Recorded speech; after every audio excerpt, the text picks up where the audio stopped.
نحمدہ و نصلی علی رسولہ الکریم اما بعد۔ دوستوں، آج ہم بات کریں گے انیزہ نام کی۔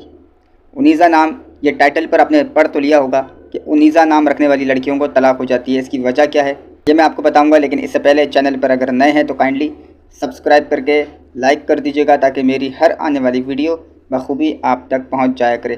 تو چلیں آئیے شروع کرتے ہیں۔ دوستوں، انیزہ کا معنی عربی زبان میں دور ہونے والی، یعنی دور ہونے والی اس کے معنی ہے۔ اب اس کے معنی اس کی ذات پر، اس کی شخصیت پر، اس کی زندگی پر پڑیں گے۔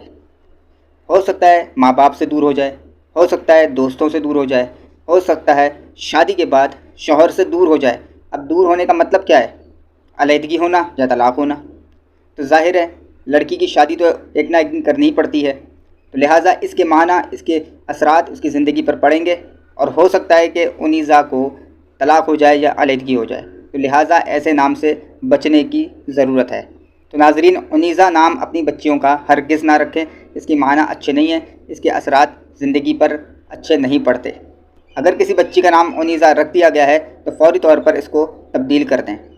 امید کرتا ہوں ویڈیو آپ کو پسند آئے گی۔ ملتے ہیں اپنی نیکسٹ ویڈیو میں، اپنا بہت خیال رکھیے گا۔